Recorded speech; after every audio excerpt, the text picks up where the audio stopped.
Hey guys, welcome to Smart Commerce classes. My name is Anshul Mittal, and in today's video, we will be covering the next part of ACCA F2, chapter number 15, and the name of the chapter was Standard Costing. ठीक है, तो अभी तक हमने काफ़ी type के variances कर लिए थे. So let's start with fixed overhead variance. So जैसे कि हमने वेरिएंसेस पढ़े थे, material variance, labour variance, variable overhead variances, ठीक है ना. उन सारे वेरिएंसेस को मैंने तुम्हें एक कंबाइंड फार्मूला बताया था. बेसिकली ये ग्रुप फार्मूला, कि वही फार्मूला सारे जगहों पे यूज़ होता है. So next is fix overhead variance. तो पहले थोड़ी सी थ्योरी पढ़ लेते हैं इसकी. Fix overhead variances shows the effect on profit और of differences between actual and expected fix overheads. ठीक है, कि एक्चुअल कितने थे, एक्सपेक्टेड कितने थे हमारे. By definition, actual and expected fixed overhead should not change when there is a change in level of activity. Consequently, many of the variances calculated are based upon budgets. इसका मतलब क्या होता है कि जो फिक्स्ड ओवरहेड वेरिएंसेस होते हैं ये लेवल ऑफ एक्टिविटी के साथ चेंज नहीं होते. ये नॉर्मली पूरा साल सेम ही रहते हैं क्योंकि ये फिक्स्ड होते हैं. वेरिएबल ओवरहेड्स हमारे changes according to changes of activity होते हैं. जितने ज़्यादा यूनिट्स बनेंगे उतने ज़्यादा वो उसमें वैल्यू बढ़ेगी. However, the effect on profit depends upon whether a marginal or absorption costing system is used. ये हमने ऑलरेडी पढ़ा हुआ है कि absorption costing के अंदर प्रॉफिट में थोड़ा सा फर्क आता है मार्जिनल से. और उसका रीज़न क्या होता है गाइस, तुम सबको आई बिलीव पता होगा, क्योंकि मार्जिनल कॉस्टिंग में हम फिक्स को इंक्लूड नहीं करते, एब्जॉर्प्शन कॉस्टिंग में हम फिक्स को इंक्लूड करते हैं.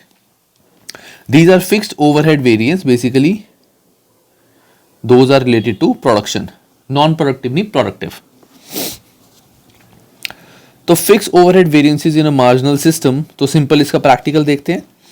एक्चुअल एक्सपेंडिचर हमारा कितना हुआ माइनस बजटेड एक्सपेंडिचर, ये आ जाएगा फिक्स ओवरहेड वेरिएंस.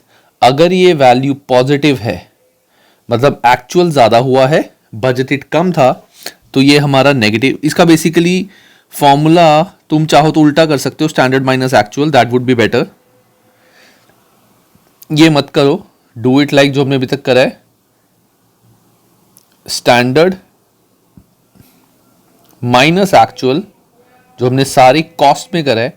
मैंने तुम्हें कॉस्ट का रूल बताया था, स्टैंडर्ड माइनस एक्चुअल. तो अगर ये वैल्यू तुम्हारी पॉजिटिव आई, अगर ये value positive I, that means ये है फेवरेबल, कि हमने स्टैंडर्ड सोचा था खर्चा ज़्यादा होगा, एक्चुअली हुआ कम.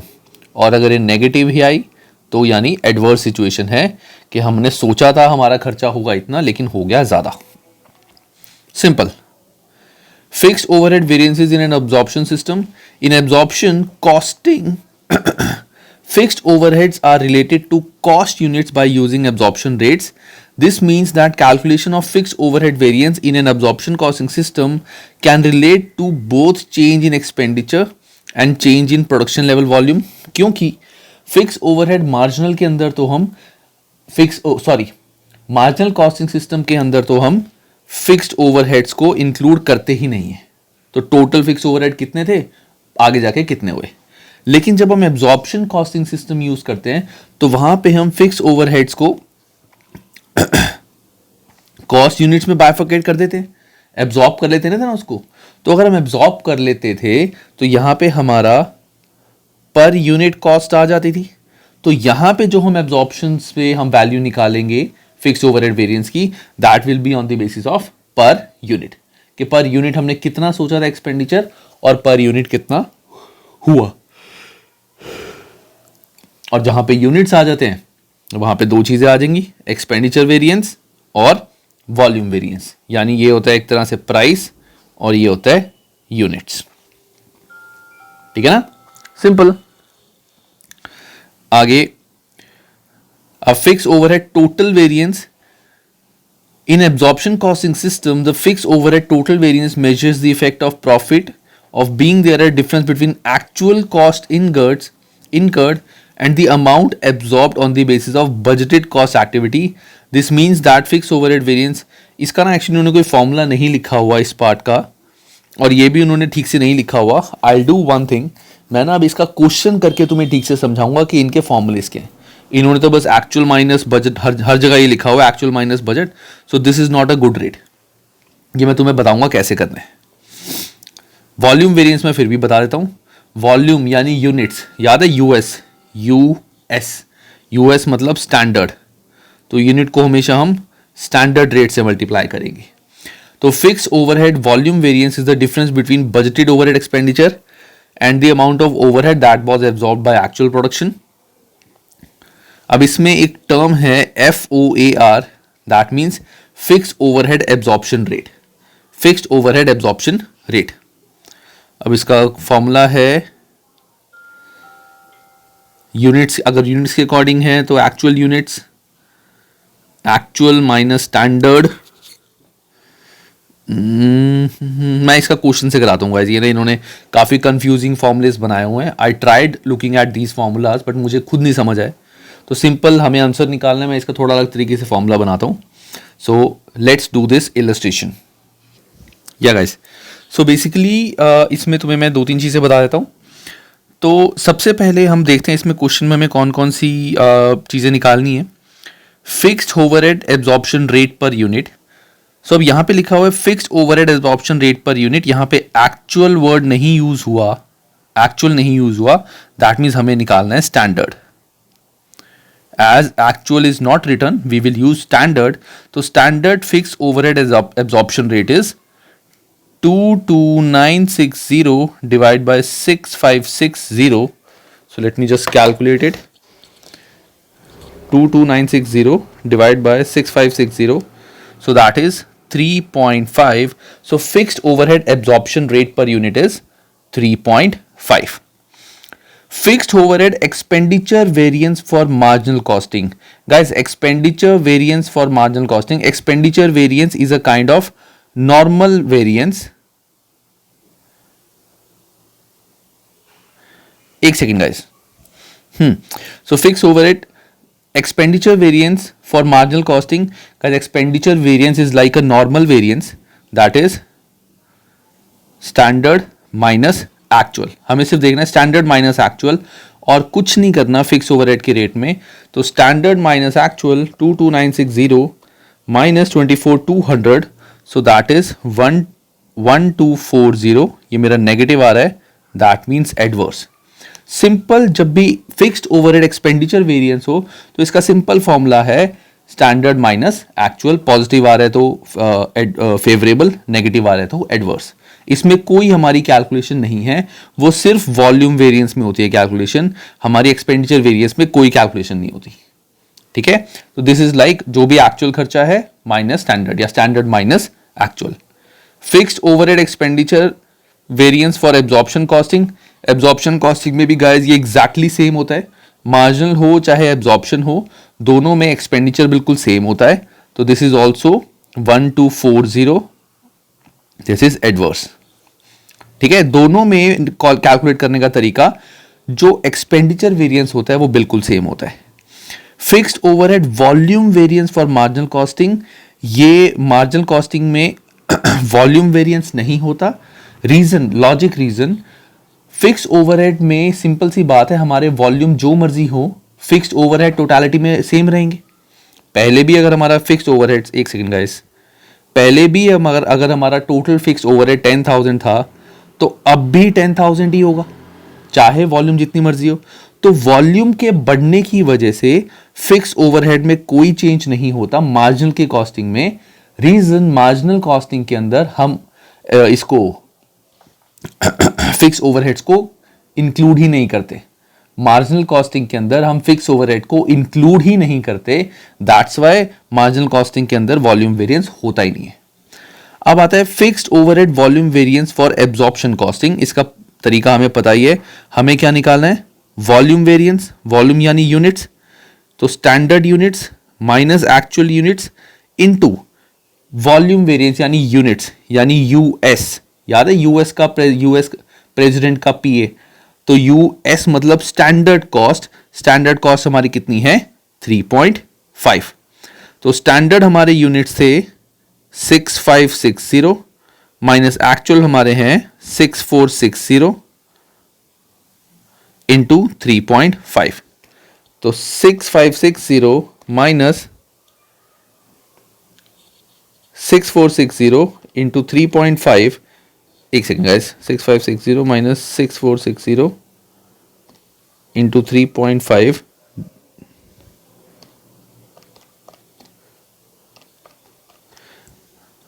This is 350। तो ये मेरा पॉजिटिव आ रहा है 350, ये मेरा पॉजिटिव आ रहा है 350, सो दैट मीन्स ये हो जाएगा फेवरेबल। या गाइस, सो इसमें एक चीज और छोटी सी गाइस, ये थोड़ा सा ना कॉन्सेप्चुअल है, you have to learn this and you have to read it at least 3 to 4 times. ये इलस्ट्रेशन पढ़ लेना, फिक्स ओवरहेड वेरिएंस तुम्हें अच्छे से समझ आ जाएंगे। तो आई बिलीव तुम्हें ऊपर वाले सारे वेरिएंसेस समझ आ चुके होंगे। मैं एक बार दोबारा रिपीट कर देता हूं। अगर फिक्स्ड ओवरहेड एब्जॉर्प्शन रेट लिखा हो तो हम स्टैंडर्ड का निकालते हैं, सिंपल इन दोनों का। Fixed overhead expenditure variance for marginal costing, expenditure variance in case of fixed overheads is like normal total expenditure, दोनों का स्टैंडर्ड और actual. Fixed overhead expenditure variance for absorption, ये भी मार्जिनल की तरह सेम होता है।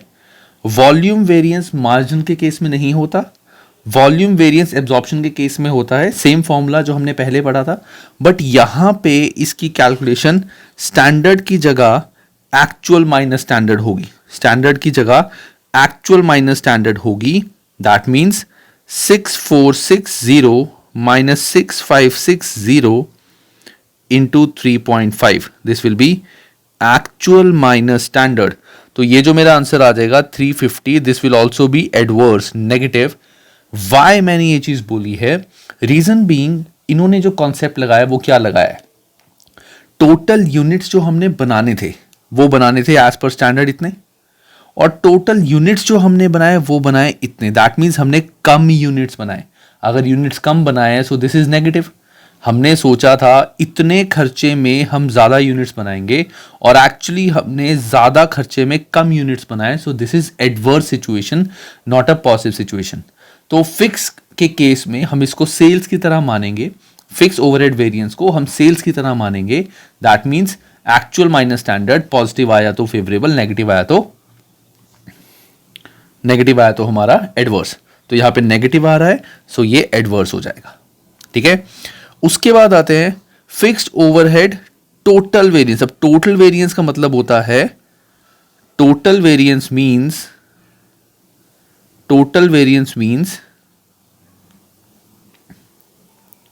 Volume plus expenditure.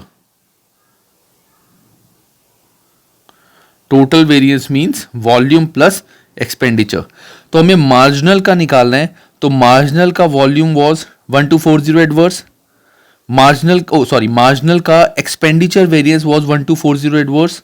मार्जिनल का वॉल्यूम होता ही नहीं है, तो ये 1240 एडवर्स हो जाएगा।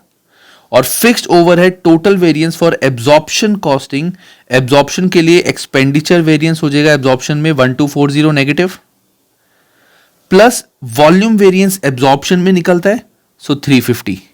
तो इन दोनों का टोटल हम कर देंगे, सो 1240 प्लस 350, दैट इज 1590 एडवर्स। अब तुम मेरे को बोलोगे कि सर एक्सपेंडिचर वेरिएंस मार्जिनल के केस में निकलता है, एक्सपेंडिचर वेरिएंस एब्जॉर्प्शन के केस में निकलता है, सेम होता है। वाई वॉल्यूम वेरिएंस मार्जिनल के केस में नहीं निकलता, इसका लॉजिक तुम्हें लर्न करना है। लॉजिक इज, तुम जितने मर्जी यूनिट्स बनाओ डजंट मैटर, एक्सपेंडिचर जो है दैट रिमेन सेम।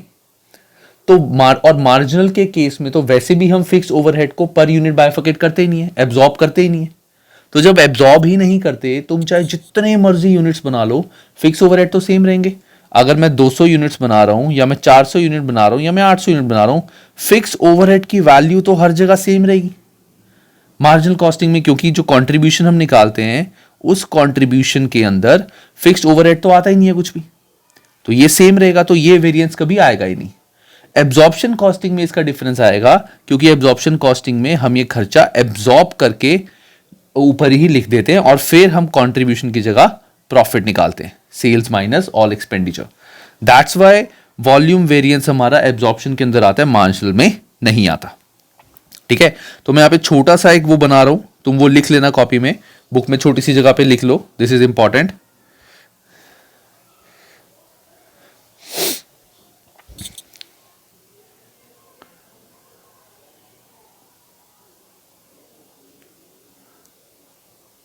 एक second guys, this is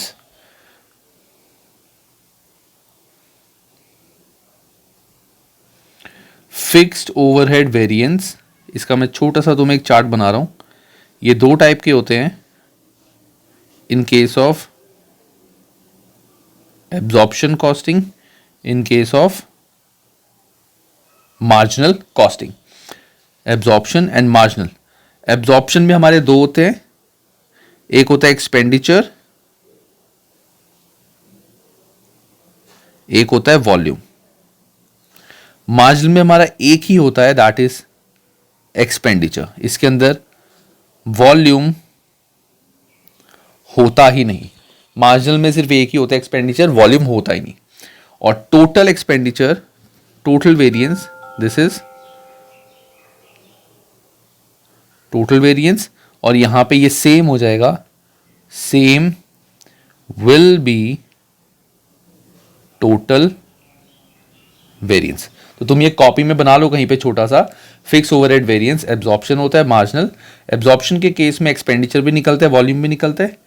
total variance, marginal के केस में सिर्फ एक्सपेंडिचर निकलता है और वो सेम होता है टोटल की तरह।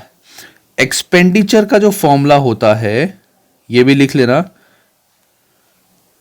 एक्सपेंडिचर वेरिएंस का फॉर्मूला होता है एक्चुअल एक्सपेंडिचर या standard expenditure, sorry, standard expenditure minus actual expenditure. ये जरूर लिखना, standard expenditure minus actual expenditure. Expenditure variance मैंने पहले ही गलत बोल दिया था, that is not like price variance. Price variance की तरह नहीं होता, ये टोटल होता है, standard minus actual. Volume variance तुमको पता ही है फॉर्मूला, वॉल्यूम वेरिएंस का हमें पता ही है कि यहां पे हम actual minus standard into standard rate, actual units minus standard units into standard rate. ये भी चाहे लिख लो अपनी बुक में, एक जगह कॉलम बना के इसके साथ लिख देना, क्योंकि यहां पे सारे फॉर्मूले ठीक से नहीं लिखे हुए। तो volume variance is actual units minus standard units into standard absorption rate, जिसको हम FAOR बोलते हैं, FOAR sorry, FOAR, which is fixed overhead absorption rate, standard वाला फिक्स ओवरहेड एब्जॉर्प्शन रेट। ठीक है गाइस, सो ये तुम्हारे हैं वेरिएंसेस। इसको कॉपी में अलग से जगह लिख लेना, दिस इज इंपॉर्टेंट और तुम्हें याद रहेंगे। अब मैं स्लाइड बंद कर रहा हूं and I am moving it to book. तो गाइस एक बार सॉल्यूशन चेक कर लेते हैं। पहले में हमारा है 3.50, 3.5। बी में आ रहा है 1240 एडवर्स, 1240 एडवर्स। सी में भी fix overhead expenditure variance for absorption costing is exactly same, ठीक है। डी में there is no fix overhead volume variance for marginal, बता दिया तुम्हें। एब्जॉर्प्शन में हमारा 350 एडवर्स, ये भी तुम्हें बता दिया। इन्होंने रीजन भी दिया हुआ है, the variance is adverse because fewer units were produced then expected. Total variance हमारा जो मार्जिनल में था दैट वाज इतना ही। टोटल वेरिएंस एब्जॉर्प्शन में दिस प्लस दिस 1590। तो सिंपल, ज्यादा मुश्किल नहीं है, बहुत इजी है। अब आता है fixed overhead capacity and efficiency variances. So in absorption costing system if fixed overhead is absorbed, पहली बात तो सिर्फ एब्जॉर्प्शन के केस में ही चलता है, ये मार्जिनल में चलता ही नहीं है, क्योंकि मार्जिनल में तो हमारा फिक्स ओवरहेड सेम ही रहेगा, तो वेरिएंस होगा ही नहीं। In absorption costing system, if fixed overheads is absorbed on the basis of hours, then the fixed overhead volume variance can be subdivided into capacity and efficiency variance. मतलब अगर हमने fixed overheads को hours में divide करा है, तो hours में divide करने के बाद हमारी दो अलग variances आ जाएंगी। जो volume variance है, volume variance will be bifurcated in two parts. First is capacity variance and other will be efficiency variance. तो capacity variance क्या होगा? The capacity variance measures whether the workforce worked more or less hours than budgeted for the period. मतलब कि workforce ने कितने घंटे, basically guys ये भी बहुत इजी है, बच्चों वाला है, सिंपल। अगर हमने आवर से देखना है आंसर, याद रखना, अगर हमने आर से आंसर देखना है तो कैसे देखेंगे? Actual hours minus standard hours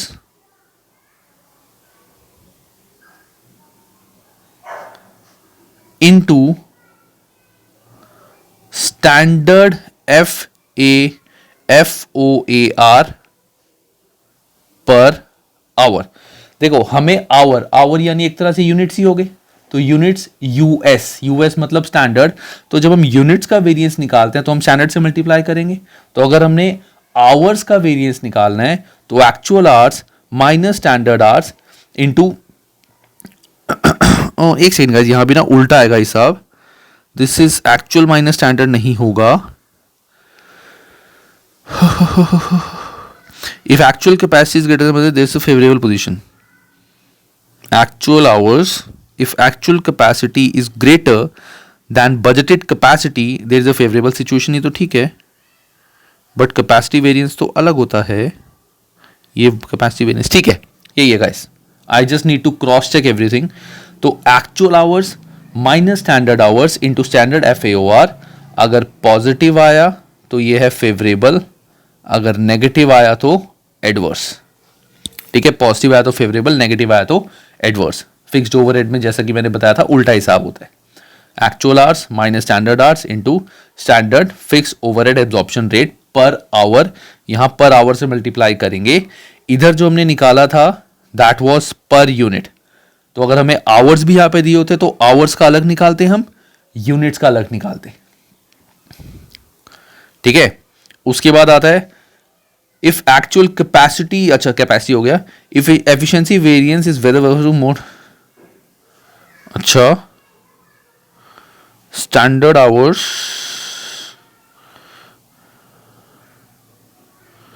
FAOR per hour, standard hour, actual hour into budget expenditure. एक second guys, let me just check it. So guys, efficiency variance. So efficiency variance का मैं formula बता देता हूँ guys. This is exactly same like this. Actual hours minus standard hours, but this is standard hours for actual production.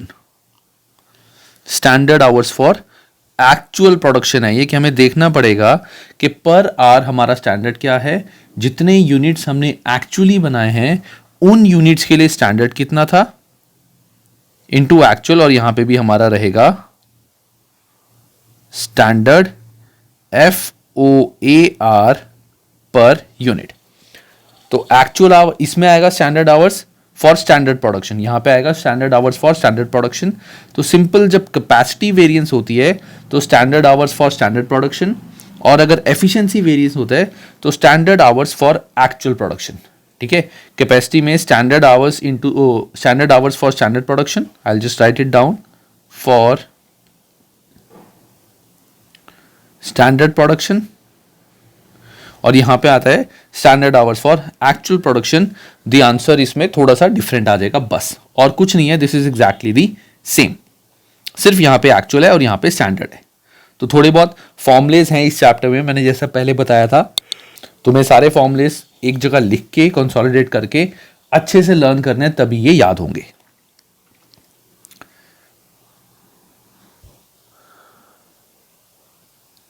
अब यहां पे बताया हुआ if standard hours are greater than actual hours, there is a favorable variance as workforce have been more efficient.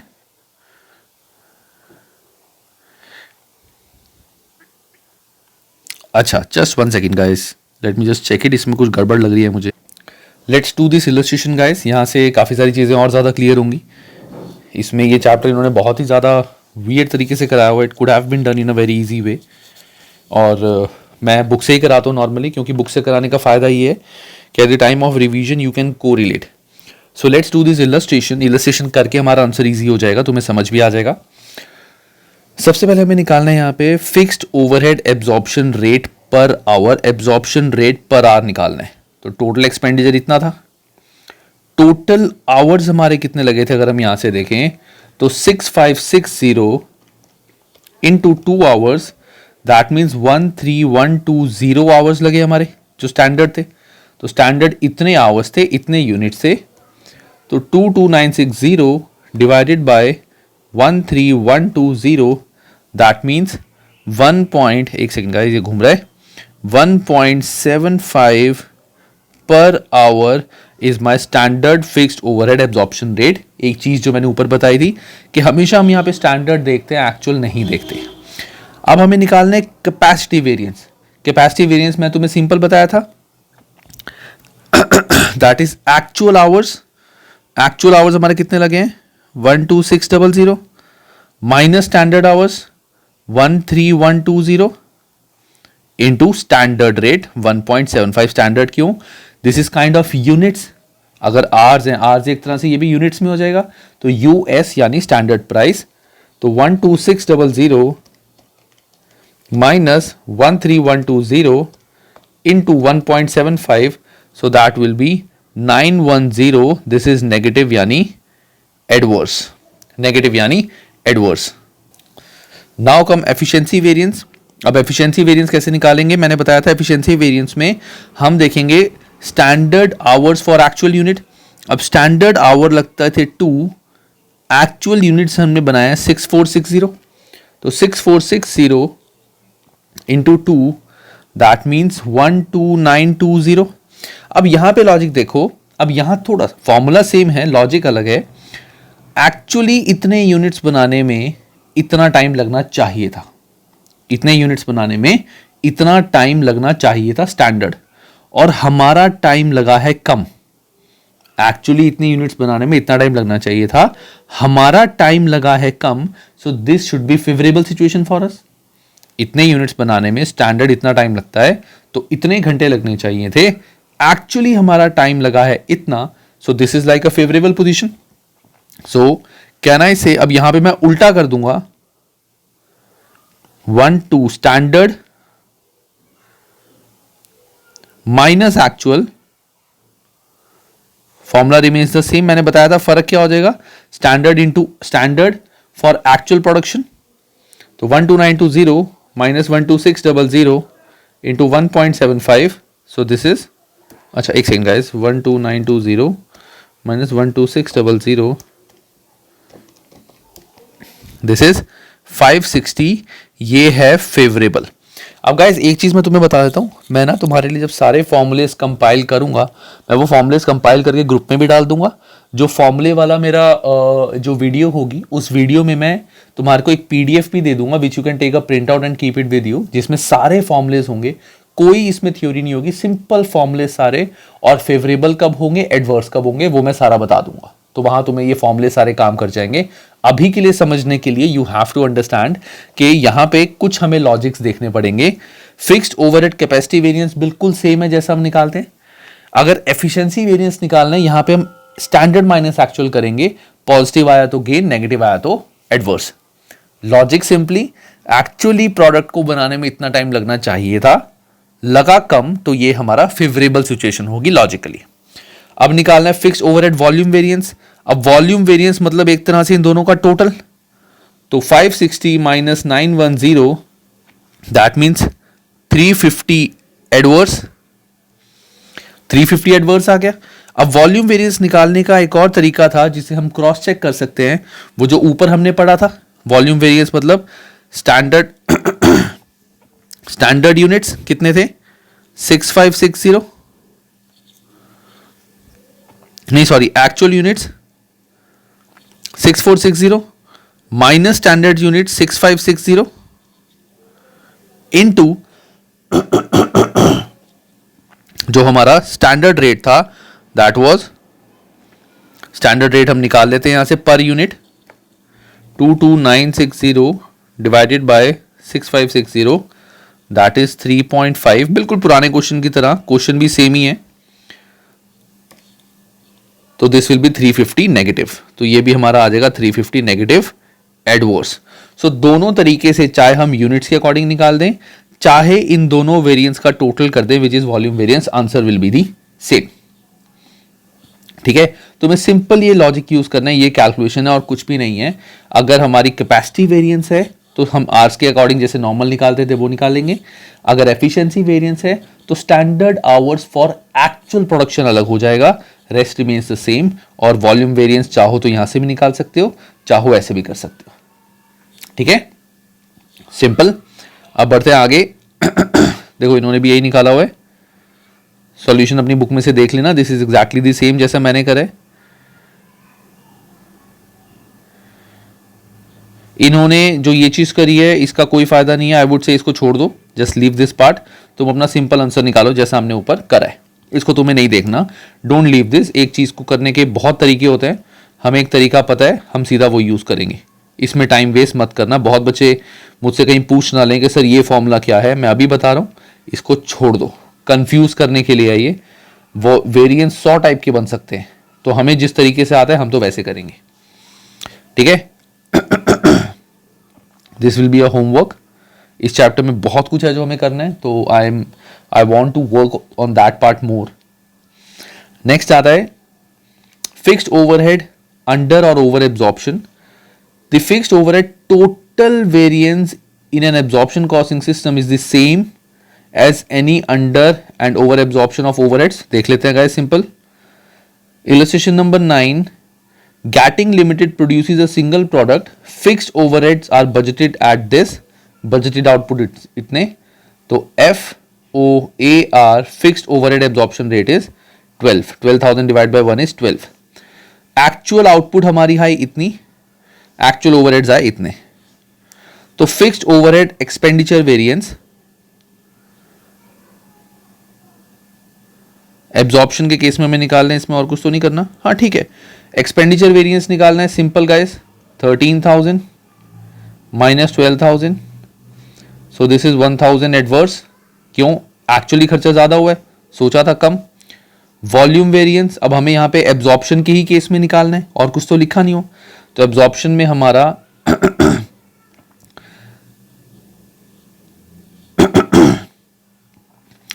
Actual units minus standard units into standard rate, so this is 1200, ये adverse है, ये favourable, और total variance हमारा हो जाएगा 200 favourable, इन दोनों का total देख लेते हैं गाइस, यही है ना, 200 फेवरेबल, सिंपल। अब ओवर एब्जॉर्प्शन इन्होंने ये लिखा हुआ है यहाँ पे, ओवर एब्जॉर्प्शन इन्होंने पूछा ही नहीं हुआ, इन्होंने यहाँ पे ओवर एब्जॉर्प्शन पूछा ही नहीं हुआ। आई don't know why they have calculated over absorption, क्या करते रहते हैं, ओवरहेड एब्जॉर्ब्ड,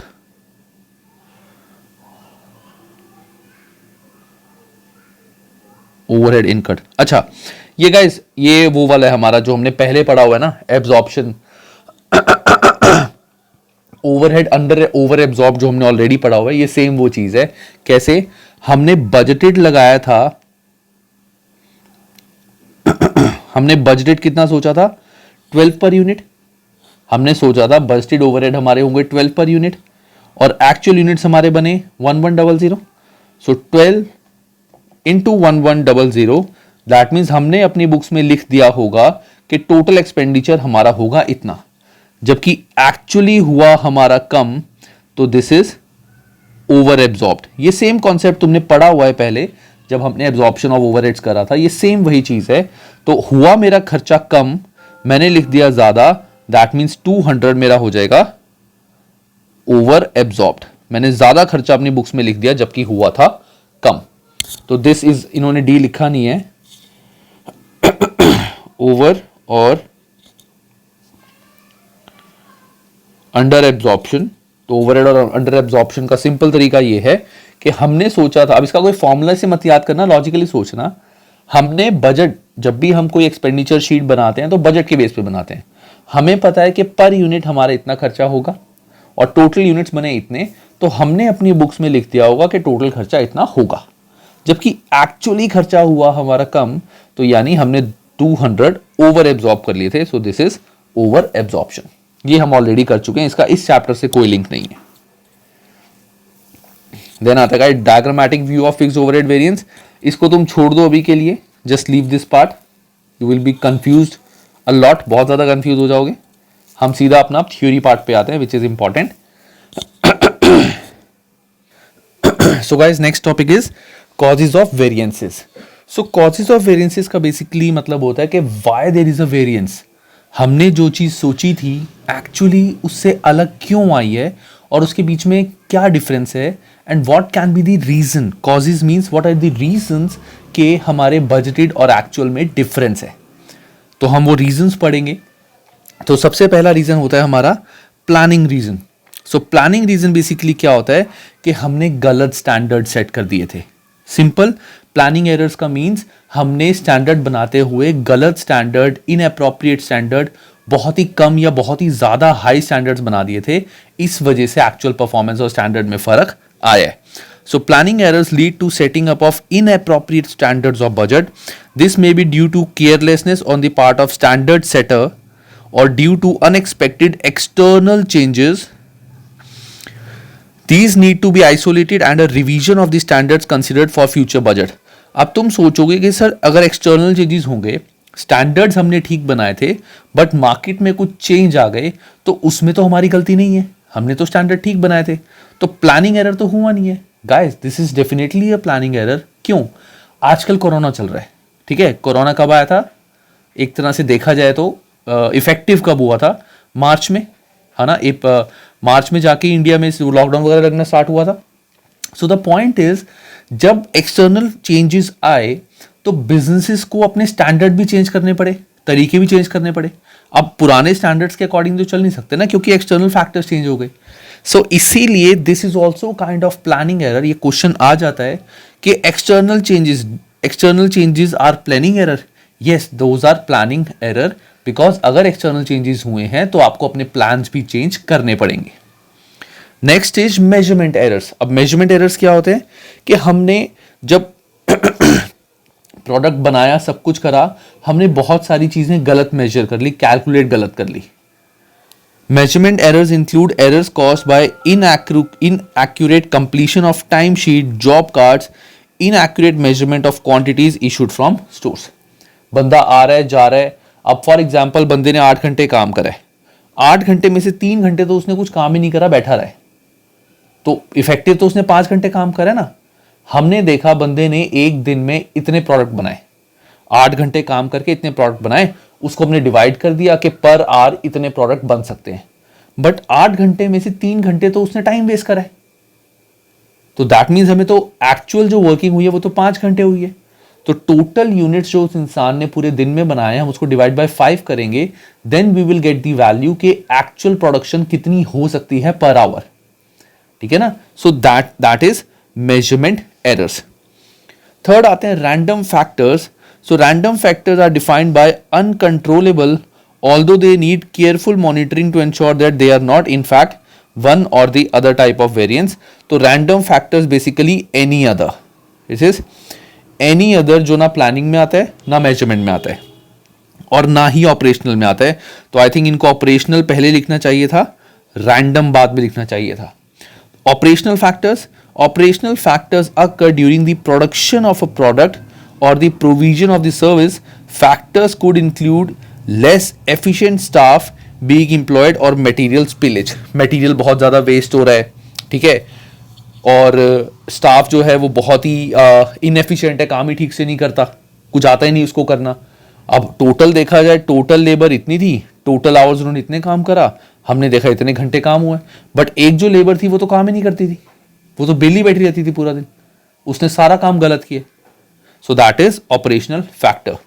सो सबसे पहले आता है planning factor. Planning factor means काम हमने स्टैंडर्ड ठीक से सेट नहीं करे। मेजरमेंट एरर्स मीन्स हमने मेजरिंग करने में कुछ प्रॉब्लम करी है। ऑपरेशनल फैक्टर्स मीन्स कुछ इनएफिशिएंट लोग हैं जिनकी गलती की वजह से स्टैंडर्ड खराब हो गए। And last is random factor, जो इन तीनों में नहीं आते, जिसकी वजह से वेरिएंस हो सकता है, ठीक है। नेक्स्ट अब आता है guys example of causes of variances. ये चीज तुम्हें मैं बोलूंगा, इसको गाइस पढ़ना, just give it a plain read. इसको डिटेल में मुझे कराने की जरूरत नहीं है, it's going to be time waste, क्योंकि तुम इसको सिंपल पढ़ोगे, मैं तुम्हें 2 लाइनें पढ़ के बताता हूं, तुम कहोगे सर ये तो हम भी पढ़ सकते हैं, इसको तो कुछ समझाने की जरूरत ही नहीं है। एग्जाम्पल, एक सेल्स वेरियंस की पढ़ता हूं, एक कोई और पढ़ूंगा। Sales variance, causes of sales variance क्या हो सकते हैं, लेट्स रीड दिस। कोई भी पढ़ लो, चलो गाइस, ऊपर नीचे जहां रुकेगा ये वाला। Additional demand attracted by reduce prices, sale volume variance. मतलब लोगों की डिमांड आई प्रोडक्ट सस्ता बेचो, तो सेल्स वेरिएंस आ जाएगा उसमें, है ना। मार्केट में डिमांड आई प्रोडक्ट की बट सस्ता बेचने की, उस रेट पे किसी ने नहीं लिया, तो there will be a sales variance. अब जैसे फॉर एग्जांपल ये पढ़ लेते हैं रैंडमली, या ये पढ़ लेते हैं, तुम सोचोगे सर एक ही चीज पढ़ रहे हैं। मटेरियल प्राइस वेरिएंस या मटेरियल वेरिएंस क्या हो सकता है? Substitution of one grade of material for other. एक ग्रेड जो हमने मटेरियल सोचा था उसकी जगह दूसरा मटेरियल लेना पड़ गया जिसकी कॉस्ट अलग थी, सो वो वाला हमारा स्टैंडर्ड खराब हो जाएगा। स्टैंडर्ड तो हमने इस ग्रेड के मटेरियल से सोचा था, हमें क्या पता था कि मटेरियल चेंज करना पड़ जाएगा। सो ये होते हैं वेरिएंसेस का रीजन। सो ये पढ़ लेना guys, just give this all a plain read, पढ़ते ही तुम्हें समझ आ जाएगा, लेकिन पढ़ना जरूर है, ये भी मैं बता रहा हूं। You have to read this, you can not leave this part. मैं तभी हर एक में रीड लिख रहा हूं बार बार, ताकि तुम्हें ध्यान में रहे कि तुम्हें ये चीज पढ़नी है।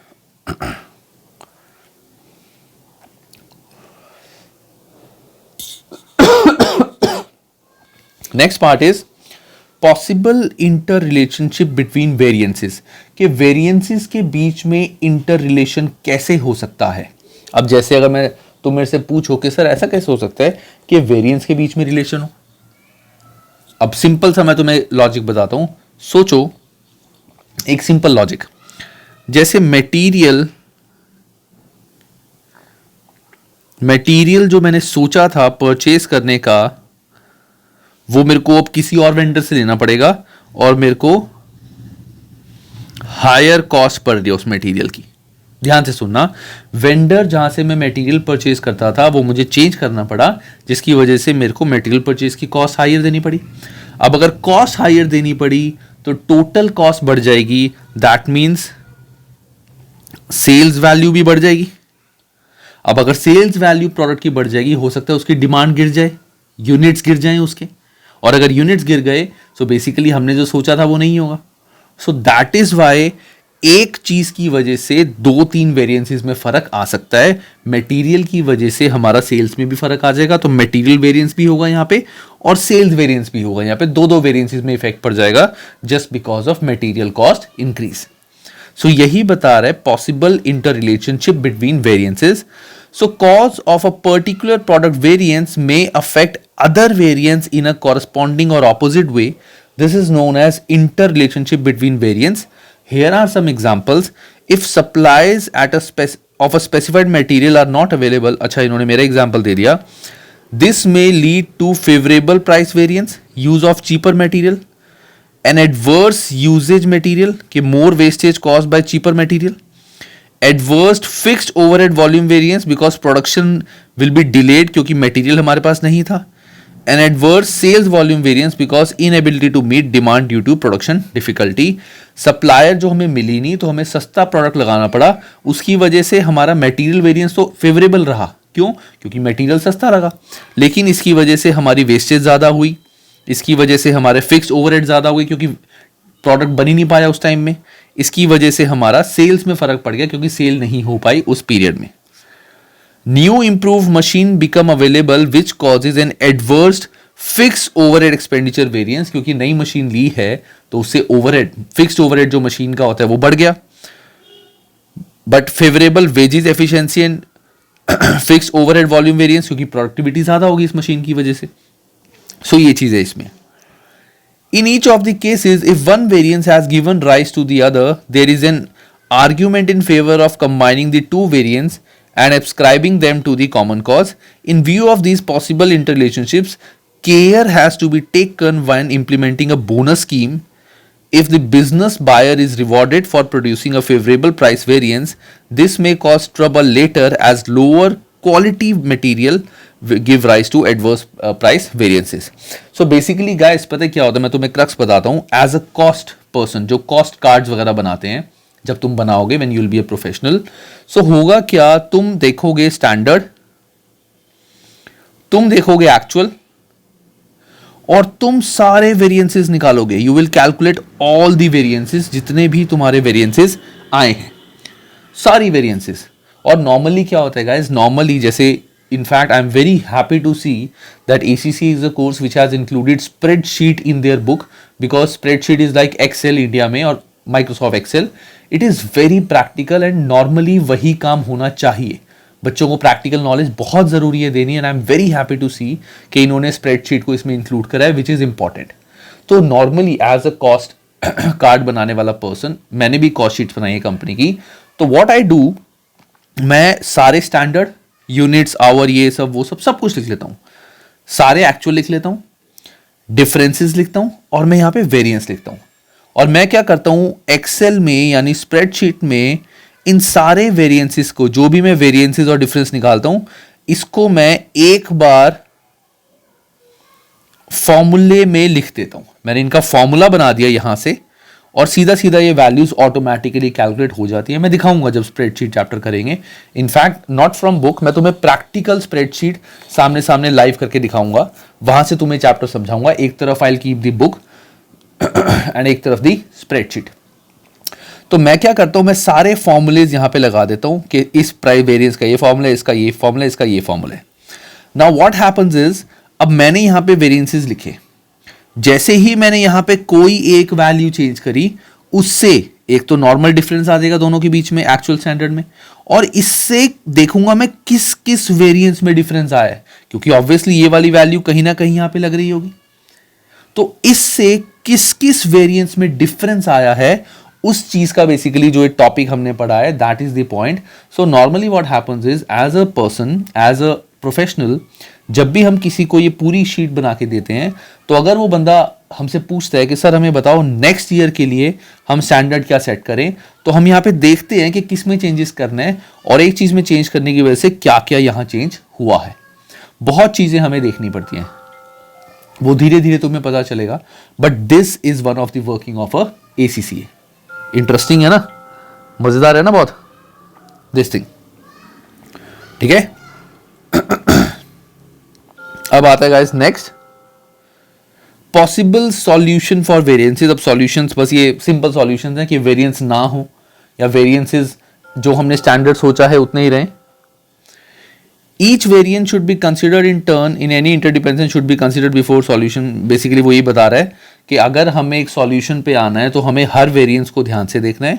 Following are the number of possible solution for variance that arise, कि इन सब चीजों से हमारे वेरिएंस में फर्क पड़ता है.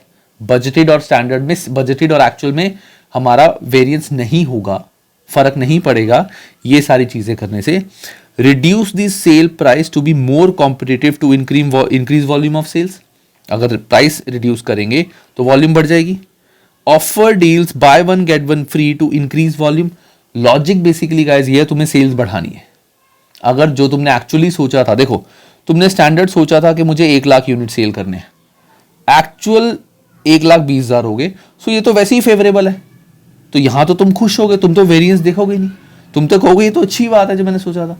लेकिन अगर तुम्हारी सेल्स 90,000 रही, then you have to do something to increase your sales. तब तुम इस वेरिएंस को स्टैंडर्ड से कैसे ठीक कर सकते हो, तो ये सारे ऑप्शंस बताए हुए हैं. Increase advertising to improve volume of sales. Tighter control on cost to improve contribution. Cost कम होगी तो प्रॉफिट ज्यादा होगा. A change of supplier may be an option to improve prices of material. हो सकता है प्राइसेस हमें एक सप्लायर महंगे देता हो तो दूसरा सप्लायर पकड़ेंगे. नेगोशिएशन ऑफ बल्क और trade discount of material purchase. इसका मतलब क्या होता है, मार्केट से अगर तुम एक चीज लोगे लेट से 100 रुपीज की, तो अगर तुम उसको बोलोगे मेरे को 5,000 चीज लेनी है ये, तो वो तुम्हें पर प्रोडक्ट 100 की जगह डेफिनेटली रेट कम करके देगा. 100 रुपए की एक है, लेकिन आप अगर 1000 से ऊपर लोगे तो मैं आपको 90 रुपए पर पीस लगा दूंगा. This is called bulk discount. Investigate whether it is possible to have a discount for early payment of bills. This is like more related to F3. तो जब F3 पढ़ लोगे तो तुम्हें समझ आ जाएगा. इसको मैं वैसे समझा देता हूं. व्हाट हैपेंस इज, अरे ये पिक्चर कहां से क्लिक होगी. व्हाट हैपेंस इज गाइस, जो भी हम परचेज करते हैं normally in a business, that purchase is always on credit. Credit purchase मतलब उधारी पे. बिजनेस साइकिल होता है कि हम उधारी पे माल परचेज करते हैं, प्रोडक्ट बना के आगे बेच देते हैं. जब वो बंदा हमें पैसे देता है तो हम पीछे वाले को पैसे दे देते हैं. This is how business runs. तो नॉर्मली जैसे 3-3 महीने का हमारा टाइम पीरियड चलता है. तो जब भी मैं अगर गुड्स बल्क में परचेज करूंगा तो ऑब्वियसली एक क्रेडिट पे परचेज करूंगा। तो अर्ली डिस्काउंट मतलब जैसे मैंने इस बंदे को बोला कि देख नॉर्मली जो भी बंदा तुझसे लेके जाता है वो 3 महीने बाद पैसे देता है, मैं तुझे अभी पैसे दे देता हूं, तो कुछ डिस्काउंट देगा। तो उस पे भी कुछ पर्सन्स डिस्काउंट दे देते हैं, that is called cash discount. ये भी F3 में कवर्ड है, बट मैंने यहां मतलब बता दिया। अपडेटिंग मशीनरी और चेंजिंग मैन्युफैक्चरिंग टेक्निक में make usages of material better and also improve efficiency of the labour.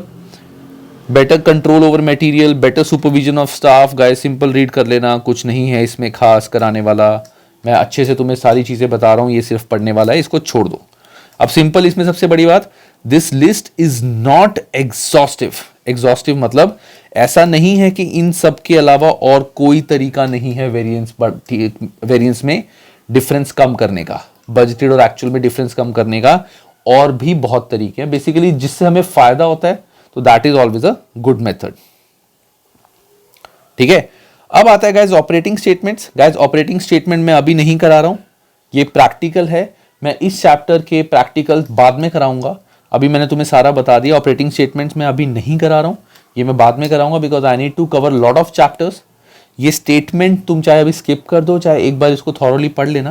Basically इसमें होता क्या है, तुम ट्राई कर सकते हो, तुम्हें सारी चीजें दी हुई हैं, सारी चीजें, तो यहां पे तुम्हें सारे वेरिएंसेस निकालने, price variance, material usages, you have to calculate all the variances और सारे वेरिएंसेस का तुम टोटल कर दोगे। यहां पे पहले तुम निकालोगे सेल्स वेरिएंस, देन तुम निकालोगे सारे कॉस्ट वेरिएंस और उसका टोटल तुम यहां कर दोगे। मैं तुम्हें एक क्रक्स बता देता हूं क्या होता है।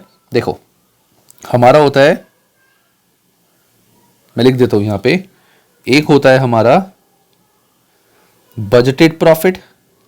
बजटेड प्रॉफिट जो हमें लगता था कि जितने यूनिट्स हमने बनाए हैं उस पे पर यूनिट कितना प्रॉफिट होना चाहिए, इसमें हम ऐड कर देंगे सेल्स वेरिएंस, अगर पॉजिटिव है तो ऐड हो जाएगा total sales variance.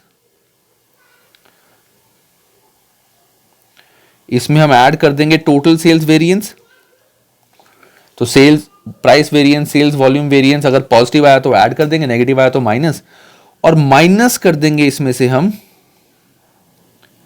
Cost variance, या ऐड ही कर देंगे। चलो कॉस्ट में एक बार चेक कर लेता हूं, हाँ हम इसमें कॉस्ट वेरिएंस को भी ऐड कर लेंगे, इन्होंने यहां पे एडवर्स है तो उसमें माइनस किया हुआ है। हाँ तो बेसिकली तुम्हें करना है, अगर रुको मैं और अच्छे से कराता हूं गाइस, हाँ मैं बहुत जल्दी जल्दी पढ़ा रहा हूं, मुझे पता है actually I have to go somewhere, और मैं चाहता नहीं कि मैं इस चैप्टर को जल्दी अभी छोड़ दूं बीच में कुछ।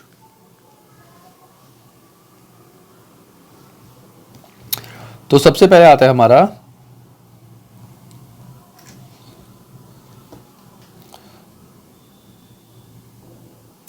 Budgeted profit. Budgeted profit is actual units into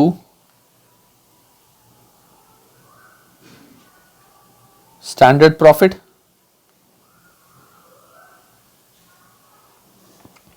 Sorry, standard units into standard profit, ये आ जाएगा बजटेड प्रॉफिट। इसमें सेल्स वेरिएंस जितने भी हैं,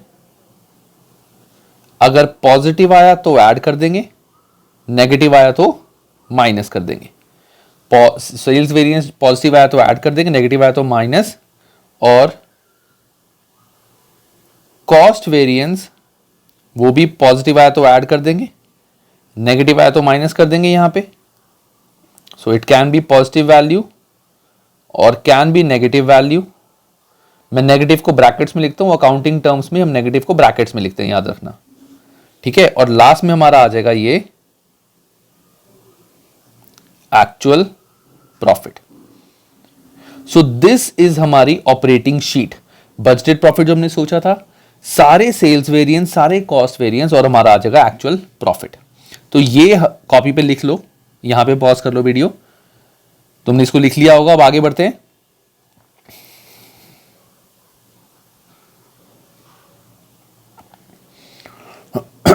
तो मैं ऑपरेटिंग शीट अभी नहीं करा रहा हूं, ये मैं बाद में कराऊंगा बिकॉज दिस इज लेंदी, इसको कराने में it will take around 15-20 minutes पूरा, और ये वीडियो बहुत लंबी हो जाएगी। तो I just want to finish this chapter first. तो ये सारे क्वेश्चन मैं अभी के लिए स्किप कर रहा हूं, तुम पढ़ लेना।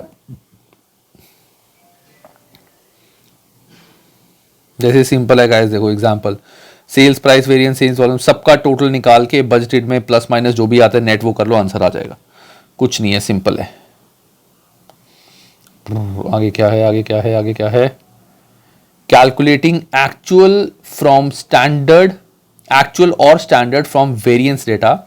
To test your understanding of variances you may have to calculate the following variance calculation, actual figures from variances and standards, standard from variances and actual figures.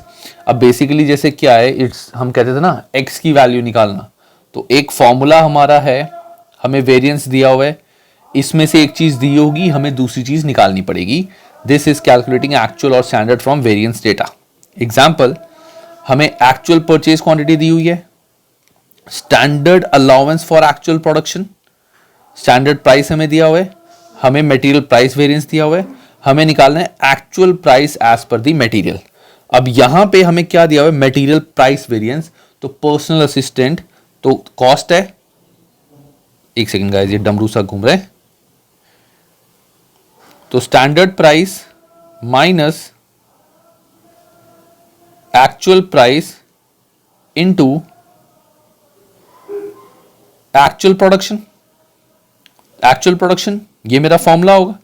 तो हमें एक्चुअल प्राइस ये वैल्यू निकालनी है, हमें वेरिएंस दिया हुआ है, तो गाइस सिंपल, स्टैंडर्ड प्राइस हमें दिया हुआ है 0.85, एक्चुअल प्राइस हमें निकालना है, तो मैं अभी एपी लिख देता हूं इसको, इनटू एक्चुअल प्रोडक्शन हमें दिया हुआ है 6800 is equal to 544 negative. 544 negative मतलब ये माइनस में आएगा, स्टैंडर्ड माइनस एक्चुअल, मतलब एक्चुअल प्राइस हमारा ज्यादा था, स्टैंडर्ड कम था। ठीक है, अब गाइस को कैलकुलेट कर लेते हैं। तो 0.85 into 6800, 5780 minus 6800 AP is equal to 544 negative. इसको यहां ले आते हैं, इसको यहां ले जाते हैं, तो 5780 plus 544 is equal to 6800 AP।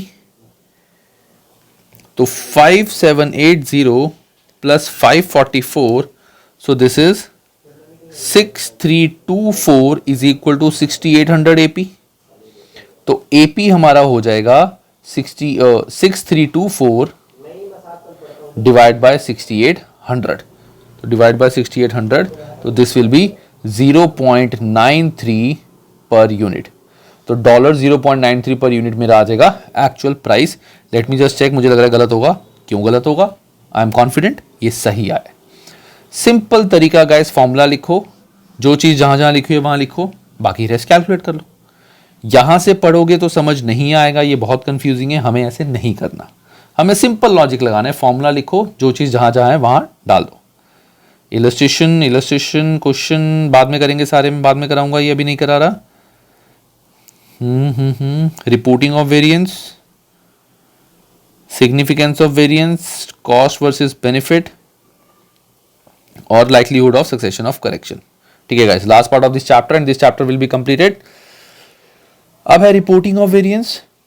In reporting of variances the concept of responsibility accounting should be followed so that variance report to an individual manager should only include figures related to his own area responsibility। guys ये basically simple ये बता रहे हैं कि variance हमें किसको report करना है, तो इसको तुम चाहो तो स्किप कर सकते हो, not very important, you can skip this part, just skip this part, otherwise you can give it a plain read. कुछ खास नहीं है समझने के लिए इसमें एज सच। ठीक है, next significance of variance, variance का फायदा क्या है ये थोड़ा सा हम पढ़ सकते हैं। Significance of variances. Variance report might apply the principle of management by exception. Some variances from budget is inevitable। अब guys ये पार्ट इंपॉर्टेंट है थ्योरी के लिए, हो सकता है वो पूछ लें, क्या हमेशा ऐसा होता है कि वेरिएंस कभी नहीं आते? इज इट पॉसिबल कि कभी भी वेरिएंस ना आए, जैसा हमने स्टैंडर्ड सोचा था एक्चुअल ऐसा हो? This is very rare, very rare. हमेशा कुछ ना कुछ डिफरेंस आता ही है, हमेशा कुछ ना कुछ डिफरेंस छोटा मोटा आता ही है। इतनी परफेक्ट कैलकुलेशन कोई नहीं कर सकता, चाहे वर्ल्ड का बेस्ट प्रोफेशनल हो, कि जैसा स्टैंडर्ड सोचा था अमाउंट टू अमाउंट एक एक डॉलर का भी फर्क नहीं आया। तो some variance from the budget is inevitable, के मतलब वो होगा ही होगा, उनको हम बचा नहीं सकते, रोक नहीं सकते, वो हो नहीं होने। But it is only large और potential significance variance this matter for control purpose. मतलब हमें सारे वेरिएंस, अगर छोटा मोटा डिफरेंस है किसी में, जैसे किसी में $2 का, $4 का, $20 का डिफरेंस है, तो हमें फर्क नहीं पड़ता। लेकिन जहां पे $20,000 का फर्क आ गया, दिस वेरिएंस इज इंपॉर्टेंट, यहां देखना पड़ेगा कि क्यों इतना डिफरेंस आया। So the only large and potentially significant variance that matters for control process, with exception reporting, only large and potential significance items are reported to management and drawn to their attention. The amount of detail include in report will vary according to needs of the management. जो भी हमें detail बना के देनी है report के अंदर कि वेरिएंस क्यों आए हैं, क्यों इतना ज़्यादा वेरिएंस है, that depends upon the management needs. As a guide, they should be in sufficient detail to motivate the individual manager to take most appropriate action in all the circumstances. If a report lacks required amount of detail, then the individual manager should request it from the management accountant. Simple means अगर हमारे बहुत ज़्यादा variance आए हैं कुछ चीज़ों में, हमें उसको रिपोर्ट करना है। कितनी डिटेल में रिपोर्ट करना है वो डिपेंड करता है मैनेजमेंट में। हमें इतना सफिशिएंट रिपोर्ट करना है ताकि पढ़ने वाले को समझ आ जाए, और अगर कोई स्पेसिफिक मांगता है बहुत डिटेल में, तो वो मैनेजमेंट अकाउंटेंट से इस चीज़ से रिक्वेस्ट कर सकता है। Then comes cost versus benefit. Cost versus benefit का मतलब क्या है गाइस? सिंपल, कि जो हमने ये रिपोर्ट बनाने में एक्सपेंडिचर करा है, रिपोर्ट बनाने में एक्सपेंडिचर करा है, क्या उससे कुछ बेनिफिट होगा कि नहीं?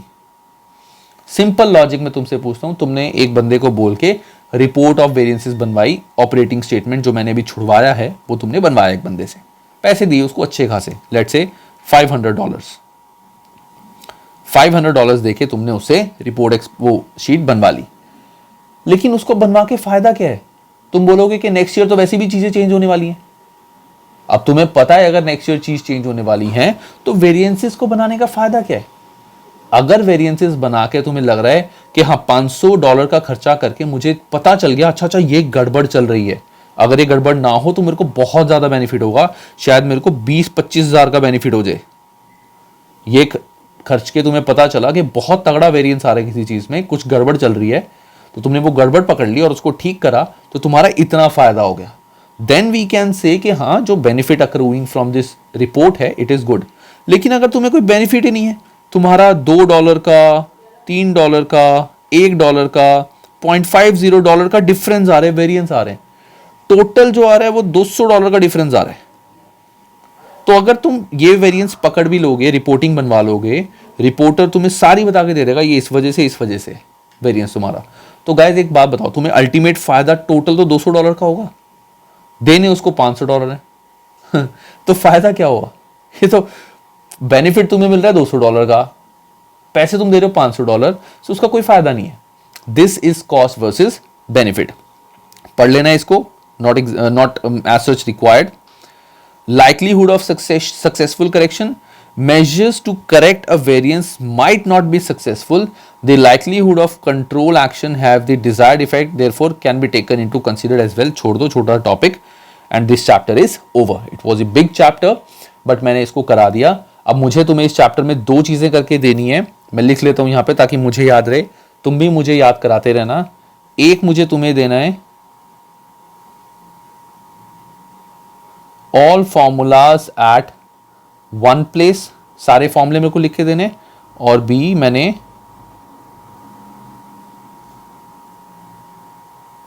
ऑपरेटिंग स्टेटमेंट के क्वेश्चन तुम्हें कराने।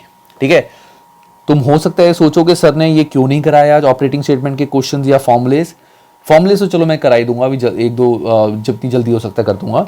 ये मैंने इसलिए नहीं कराया गाइस क्योंकि ये बहुत लेंदी है, एंड बहुत सारे बच्चे ऐसे हैं जिन्होंने हो सकता है ये चैप्टर पढ़ा हो, उनको छोटी छोटी चीजें पढ़नी हो, सिर्फ वेरिएंसेस समझने हो, एंड उनके ना 1st to 2nd week of December में एग्जाम्स हैं। तो बहुत बच्चों ने मेरे को बोला था कि सर आप जितनी जल्दी हो सकता है एटलीस्ट सिलेबस कंप्लीट कर दो ताकि वो एग्जाम दे सकें। हाँ, बाकी तो मैंने चीज़ें करानी है, जिनके एग्जाम 1 महीने बाद है उनको तो सारा ये चीज़ मैं अच्छे से समझाऊंगा। ठीक है गाइज, तो I am ending this video right now. ये चैप्टर तुम्हारा कंप्लीट हो गया। Guys please like this video, subscribe to my channel and share it with your friends as much as possible. ठीक है, सब्सक्राइबर्स मेरे बहुत कम स्पीड से बढ़ने शुरू हो गए हैं, पहले फिर भी बीच में ठीक हो गया था, but now it's a downfall, subscribers नहीं बढ़ रहे। तो guys it's a demotivating factor for me कि मेरे सब्सक्राइबर्स नहीं बढ़ रहे, जबकि मैंने F1 और F3 पूरी वीडियोस डाल दी हैं, स्टिल सब्सक्राइबर्स नहीं बढ़ रहे। I don't know why. तो please help me guys, increase the number of subscribers. It's not like I want you to कि अपनी फैमिली में सबको बोलोगे सब्सक्राइब करो, नॉट लाइक दैट। मैं वो भी नहीं चाहता। My subscriber should be active subscribers के जो हैं वो वीडियोज़ देखने वाले हैं, पढ़ने वाले हैं। तो तुम्हारे इंस्टीट्यूट में, जैसे तुम किसी इंस्टीट्यूट में जाते हो, वहाँ पे कलीग्स होंगे, सब कुछ होंगे, at least you can ask them to subscribe to my channel. That would be very helpful on my part. ठीक है गाइज, चलो guys, stay home, stay safe and have a good time.